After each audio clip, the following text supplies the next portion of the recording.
వేదిక మీద ఉన్నటువంటి పెద్దలు, అదేవిధంగా ఇక్కడికి విచ్చేసినటువంటి నా కుటుంబ సభ్యులందరికీ నమస్కారాలు తెలియజేస్తున్నాను.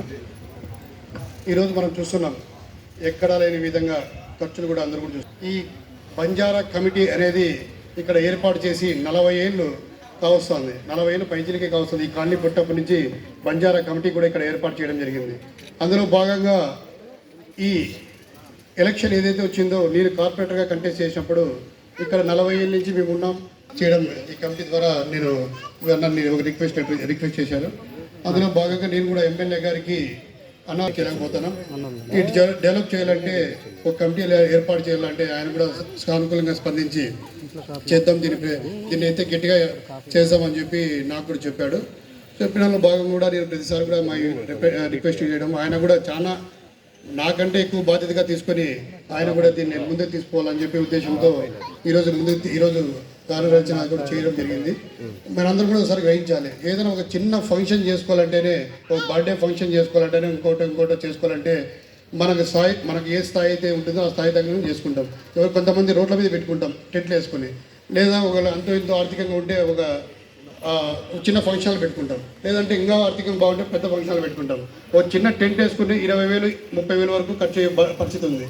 అదే కాకుండా ఫంక్షన్ అంటే 40 నుంచి 50,000 అయ్యే పరిస్థితి ఉంది.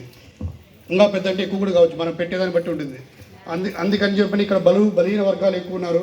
ఇక్కడ ఒకటి ఏర్పాటు చేస్తే మనందరికి కూడా ఉపయోగపడుతుందని చెప్పని ఆయన తెలియజేస్తే, కమిటీ వాళ్ళకు కూడా ఎక్కడా కూడా ఇచ్చే అవకాశం లేదు. ఇట్లా కళ్యాణ మండపాలకు కానీ వేరే దానికి కానీ ఇట్లా ఎక్కడా కూడా వాళ్ళ స్థాయిలో వాళ్ళ పరిధిలో మాత్రమే వాళ్ళు చేయొచ్చు, కానీ పరిధి దాటి ఏది కూడా ఫండ్స్ తీసుకురావడం లేదు.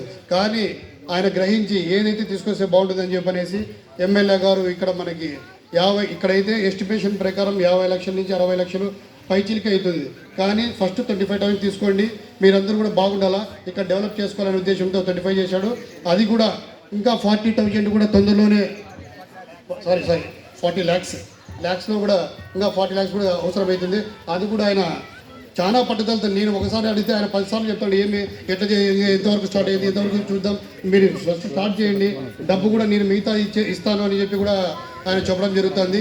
ఆయనకి మనందరి తరఫున ధన్యవాదాలు తెలియజేస్తున్నారు ఎమ్మెల్యే గారికి.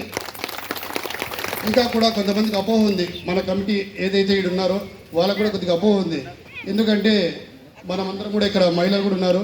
మహిళా కమిటీలకు సంబంధించి కమ్యూనిటీ వాళ్ళు కూడా దాన్ని ప్రజలకు అవసరం నిమిత్తం మనం దాన్ని కూడా సచివాలయం తీసుకున్నాం. ఆ సచివాలయం తీసుకోవడం వల్ల ఇది కట్టిన తర్వాత గవర్నమెంట్ ఏదైతే ఉందో మళ్ళీ కూడా తీసుకుంటారేమో అనే అపోహ ఉంది. ఆ అపోహ అయితే ఎవరు పడాల్సిన పనిలే. ఇది ఒక కమిటీ మాదిరిగా కమిటీ ఆధ్వర్యంలో నడుస్తుంది. మన ఎవరైతే మన వార్డు ప్రజలు ఉన్నారో వాళ్ళకి మెయింటెనెన్స్ ఛార్జ్ తీసుకుని అందరికి కూడా ఫ్రీగా ఉంటుందని చెప్పని ప్రతి ఒక్కరికి తెలియజేస్తున్నాను. అంతేకాకుండా మన ఏదైతే మహిళల కమిటీ హాల్ ఉందో అది కూడా ఏర్పాటు చేసుకుంటాం. మీరెవరు కూడా మా కమిటీ హాల్ పోయింది కదా, మాకు కూడా ఒకటి ఉండాలని ఆశ ఉంటుంది. అది కూడా ఏర్పాటు చేసుకుంటాం తొందరలో. అన్నీ కూడా మనకి ఎమ్మెల్యే గారు సహకరిస్తారని చెప్పని మీ అందరి సమక్షంలో ఆయన కూడా రిక్వెస్ట్ చేస్తున్నా. అది కూడా కట్టించాల్సిందిగా కోరుతున్నామన్నా. ఎందుకంటే ఆ కమిటీ హాల్ దాన్ని కూడా ఫంక్షన్స్ చేసుకునే వాళ్ళమే. అది కూడా మనకి సచివాలయం మనమే తీసుకున్నాం కాబట్టి మనమే ఒకటి ఏర్పాటు చేస్తే వాళ్ళని కూడా కమిటీ హాల్ చేసుకునే బాగుంటుంది అని చెప్పి మిమ్మల్ని రిక్వెస్ట్ చేస్తున్నాం. మీ అందరికీ తెలియజేస్తున్నాను అమ్మా. గతంలో మనం చూసాం, అన్ని ప్రభుత్వాన్ని చూసాం. జగనన్న ప్రభుత్వం చూస్తున్నాం, ఇప్పుడు అంతకుముందు రాజశేఖర రెడ్డి ప్రభుత్వం చూసాం, అంతకుముందు టీడీపీ ప్రభుత్వం చూసాం, ఎన్ని ప్రభుత్వాలు చూసాం. ఏ ప్రభుత్వంలోనా మన ఇంటికి ఏమైనా మంచి జరిగిందే? గట్టి చెప్పాలమ్మా, సొంతంగా మన ఇంటికి ఎప్పుడైనా మంచి జరిగిందే? మన ప్రభుత్వంలో ఈరోజు ఈ ఫంక్షన్లు ఏర్పాటు చేయడం అంటే మన మంచికే కదా.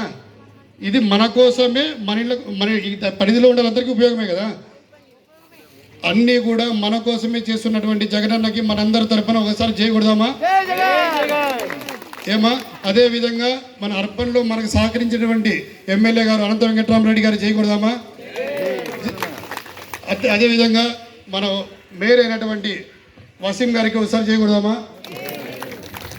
వసీం గారి అదేవిధంగా డిప్యూటీ మేయర్స్ కూడా ఒకసారి చేయకూడాలని చెప్పి ప్రతి ఒక్కరు రిక్వెస్ట్ చేస్తూ, ఏదున్నా కూడా మీ పరిధిలో నన్ను ఒకసారి గుర్తుపెట్టుకోండి. ఏదైనా చెప్పినామంటే చేసేదానికే ప్రయత్నం చేస్తాం.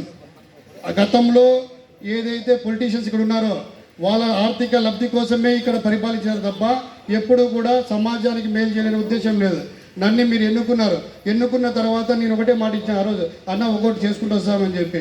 అదేవిధంగా మీ కాడ మంచి పేరు తెచ్చుకునేదానికి ప్రతి ప్రయత్నం నేను చేస్తానని చెప్పనేసి మీ అందరికీ తెలియజేస్తూ, ఇవే కాకుండా గతంలో ఏ కార్యక్రమానైనా కూడా మీ అందరి ఏదైతే అభిప్రాయాలన్నీ కూడా తెలుసుకొని ముందుకు పోతామని చెప్పి ఈ అవకాశం ఇచ్చినందుకు మీ అందరికీ ధన్యవాదాలు తెలియజేస్తూ ముందుగా వసంతి సాహిత్య గారిని మాట్లాడాల్సిందిగా కోరుతున్నాను.